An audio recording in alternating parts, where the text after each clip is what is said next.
ना कोई दिक्कत नहीं, आईडी बढ़िया रहेगा। आईडी और आईडी तो निकालनी ना, अगर गल कर ले ना कमरा रिपोर्ट काट ले 1500 काट ले ना, ये वो तेरी है सारा प्रधान जी आगे क्यों ना हो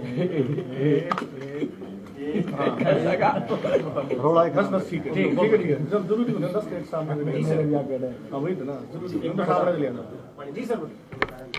नमस्कार सभी साथियों को मेरा प्रणाम। आप सबका बहुत बहुत धन्यवाद। आज मेरे बुलावे पे आप सब आए यहाँ पे। तो आज मैं आपके समक्ष जो मेरी जन जागृति यात्रा है उसके उद्देश्य में को लेकर आपके बीच में आया हूँ और आप सबके माध्यम से इस प्रदेश के लोगों को एक मैसेज देना चाहता हूँ अपनी जन जागृति यात्रा के बारे में। ये जन जागृति यात्रा मैंने 9 महीने पहले, आपको पता होगा कि चंडीगढ़ में प्रेस कॉन्फ्रेंस करके मैंने इसकी अनाउंस की थी 1 नवंबर से स्टार्ट करने के लिए। लेकिन 1 नवंबर की वो पूरी तैयारियां और वो दूसरी चीज़ों में व्यस्त होने की वजह से मैंने नए साल के लिए बोला था और उसी के संदर्भ में मैंने 26 जनवरी से इस यात्रा की घोषणा करके मैं परसों से उसको नांगल चौधरी नारनौल से उसको शुरू करने कर चंडीगढ़ तक महामहिम गवर्नर को पूरे प्रदेश की आज जिस प्रकार के लोग पीड़ित और परेशान और दुखी हैं हर वर्ग, उसका एक ज्ञापन महामहिम राज्यपाल को मैं सौंपूंगा।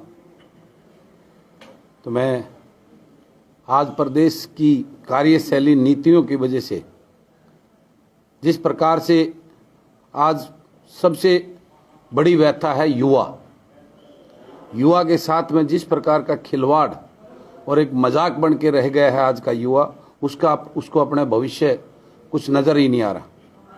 चाहे सीईटी के नाम पर लीजिए, उसके क्वालिफाइंग के लिए पूरे प्रदेश का युवा आज सड़कों पे है, आंदोलन कर रहा है।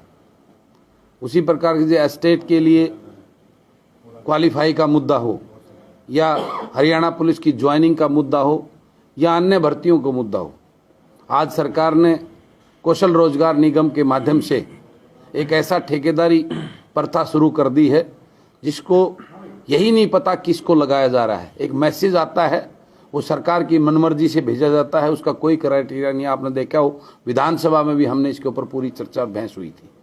सरकार के पास कोई सार्थक जवाब नहीं है। तो आज जिस प्रकार से प्रदेश का युवा हताश, निराश और परेशान है और उन्हीं बातों की वजह से आज नशे की तरफ या गलत चीज़ों की तरफ आकर्षित होने को मजबूर है।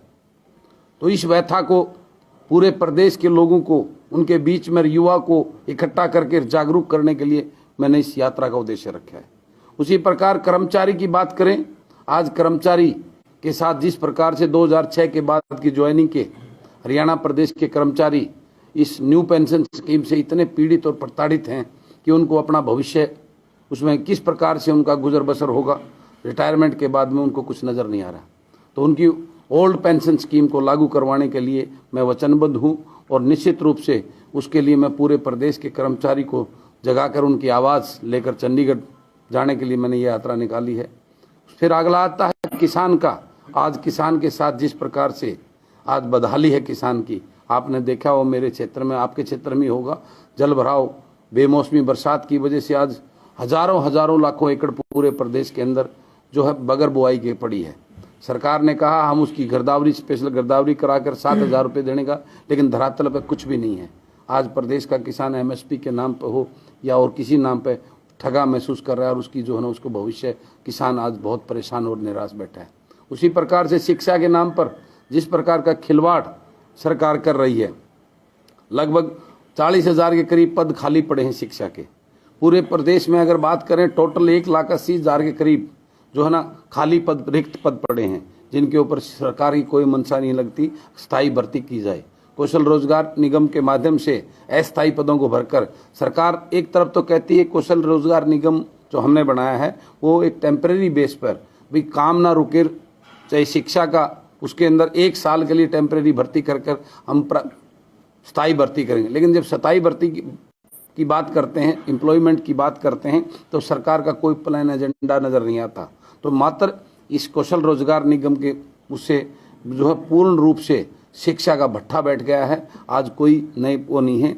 और जो चिराग योजना के नाम पर जो अब स्कूलों को बंद करने की एक बहुत प्लान तरीके से योजना सरकार लेके आई है, जिसके माध्यम से ये एक बार प्राइवेट स्कूलों को बढ़ावा देने की तरफ सरकार जा रही है। दूसरी तरफ सरकार की कोई मंशा नहीं है, ये बात करती है गरीब के बच्चों को उतार की। तो प्राइवेट स्कूलों में किस प्रकार से जो है ना गरीब अपने बच्चों को पढ़ाइए। जब बच्चे सरकारी स्कूल में नहीं रहेंगे, चिराग योजना के तहत वो अट्रैक्ट करके प्राइवेट स्कूलों में दाखिल कर देंगे, तो सरकारी स्कूल को बंद करने का पूर्ण रूप से प्लान सरकार ने किया है। इस प्रकार की अन्य हर वर्ग आज परेशान, निराश और हताश है। इन सभी मुद्दों को लेकर मैं जनता के बीच में जाकर जनता को जागरूक करके और इस प्रकार की व्यथा से आवाज़ बुलंद करके मैं चंडीगढ़ इस यात्रा के लिए निकल रहा हूँ। ये मेरा यात्रा का उद्देश्य है और मैं निश्चित रूप से आप सबके माध्यम से इस बात का मुझे पूरा यकीन और भरोसा है कि आने वाले समय में आप देखेंगे 1 महीने के बाद जब यह यात्रा मेरी पूरी होकर चंडीगढ़ पहुंच जाएगी, पूरे प्रदेश के अंदर लोग जागरूक होकर एक नई राजनीतिक लहर इस प्रदेश के अंदर चलने का काम करेगी। और उसके अलावा मेरा एक सबसे बड़ा इसके साथ एक बहुत बड़ा एजेंडा ये भी है, आज जिस प्रकार से पार्टी और नेता अपने गुलामों को, अपने चाटुकारों को टिकट देकर जो है ना एक सामान्य एक गरीब कर्मचारी, गरीब व्यापारी, उसके घर में एक बहुत पढ़ा लिखा बुद्धिजीवी और योग्यता ऊर्जावान युवाओं को आगे बढ़ने का राजनीति में मौका नहीं मिलता। मैं इसके माध्यम से लोगों को ये भी आह्वान करूंगा कि आप ढूंढो अपने बीच से एक किसान के घर में पैदा हुआ एक बुद्धिजीवी, पढ़ा लिखा ऊर्जावान बच्चा। आप एक कर्मचारी के घर में, एक छोटे गरीब के घर में पढ़े लिखे बच्चे, बुद्धिजीवी लोगों की कमी नहीं है, वहाँ से निकाल कर ऐसे लोगों को विधानसभा में भेजो ताकि वो आपकी नीति और बनाने के लिए आपका काम करें। आपको फिर उसको सड़कों पर सरकार से अपने हक मांगने के लिए सड़कों पर आंदोलन नहीं करना पड़ेगा। वो आपका बेटा विधानसभा और लोकसभा में बैठकर आपके हित की और आपके विकास की बात सोचकर ऐसी नीतियां लागू कर प्रदेश और देश की सरकार चलाने का काम करे। इस प्रकार के आह्वान लेकर मैं लोगों के बीच में इस जन जागृति यात्रा को लेकर मैं प्रदेश के बीच में जा रहा हूँ। यही मेरा उद्देश्य और एजेंडा है। विधायक जी, ये जो आपकी यात्रा होगी पैदल होगी क्या बात है? बिल्कुल निश्चित रूप से पैदल होगी। परसों सुबह मैं 9 बजे नांगल चौधरी मंडी से ध्वजारोहण करके 26 जनवरी हमारा गणतंत्र दिवस है, उस दिन से इस यात्रा को मैं प्रारंभ कर रहा हूं। और उस दिन के बाद में चंडीगढ़ जाके ही मैं गाड़ी में बैठूंगा, पैदल चलूंगा और हर 24-25 किलोमीटर के बाद मेरा पड़ाव होगा, जो भी गांव पड़ता है वहीं रुकूंगा, वहीं सोऊंगा, वहीं नहाऊंगा। वहीं से अगले दिन सुबह 7 बजे इस यात्रा का दोबारा से प्रारंभ होगा और पूर्ण रूप से पैदल इस यात्रा को किया जाएगा। इसमें कोई गाड़ियों से नहीं चलने का काम नहीं होगा। विधायक जी, हरियाणा की राजनीति में कोई नई पार्टी का गठन करने का भी विचार है क्या? देखिए ये मैं आपकी यात्रा चल रही है, ये लोगों को मैं आह्वान करने जा रहा हूँ। अगर लोग उस बात के लिए तैयार होते हैं, आज तो मैं अकेला चल रहा हूँ वहाँ से, अगर प्रदेश के लोग, प्रदेश का युवा, प्रदेश का कर्मचारी, प्रदेश का किसान, प्रदेश का गरीब दबा हुआ कुचला, वो मेरे साथ आकर इस बात के लिए कहता है कि आप आगे बढ़ो और हम ऐसे लोग आपको देंगे और आप पार्टी बनाओ, तो निश्चित रूप से मैं पार्टी बनाने से कोई गुरेज और परहेज नहीं करूंगा। फिलहाल आप बेटर किसे मानते हैं, बीजेपी और कांग्रेस का अगर कंपैरिजन करें? देखिए तो हरियाणा के हित में अभी तक आपने देखा भी होगा भाजपा कहाँ खड़ी है, कांग्रेस कहाँ खड़ी है, और अब आप जो नई सोच लेके चल रहे हैं दोनों। आज प्रदेश के लोग हताश और निराश हैं, उनको कोई रास्ता नजर नहीं आ रहा। भाजपा से पहले 10 साल के कांग्रेस के शासन से परेशान होकर लोगों ने भाजपा को एक नया विकल्प समझकर भाजपा में कहाँ, भाजपा के अंदर की तो हरियाणा प्रदेश में 2-3 सीटें मुश्किल आती थी, उसको पूर्ण मैंडेट देकर जो है ना 2014 के अंदर सरकार बनाने का लोगों ने काम किया था। उसके बाद लोग, इनका ग्राफ जिस प्रकार से गिरता गया, लोगों ने पिछली बार भी वोट तो भाजपा के अगेंस्ट दी थी, लेकिन कुछ लोगों ने, कुछ पार्टियों के नेताओं ने इस प्रदेश के लोगों के साथ विश्वासघात करके दोबारा से भाजपा की सरकार बनवाने का काम किया। अब लोग हताश और निराश हैं, ये मैं जरूर मानता हूं। आज की डेट में भाजपा से इतने निराश हैं, उसके अलावा आज उनके पास सिर्फ एक कांग्रेस के अलावा विकल्प देखने को कुछ नहीं है। लेकिन निश्चित रूप से लोग कांग्रेस से भी तंग और परेशान हैं, उसकी कार्यशैली को भी अच्छे पूर्ण रूप से जानते हैं पिछले राज की। अब लोगों को विकल्प चाहिए। अगर प्रदेश के लोग इस बात को एक्सेप्ट करते हैं और मेरे साथ कंधा से कंधा मिला के इस व्यवस्था परिवर्तन की लड़ाई में अगर वो साथ खड़े होते हैं तो आप निश्चित रूप से देखना प्रदेश का युवा आज पूर्ण रूप से जो है ना इन सारी सरकारों की, आज की जो सरकारें हैं, जो उनके चाटुकार नेता हैं, जो अपने नेताओं को और पार्टी के जय जयकारी करने में विश्वास रखते हैं, विधानसभा में अपने हल्के के अपने लोगों की आवाज़ उठाने में उनका कोई विश्वास नहीं है। उनका एक ही उद्देश्य है कि अपनी पार्टी के बड़े आकाओं को, बड़े नेताओं को खुश करके वही भाषा विधानसभा में वो बोलने का काम करते हैं, जिसकी वजह से आज विश्वास उठ चुका है नेताओं से लोगों का।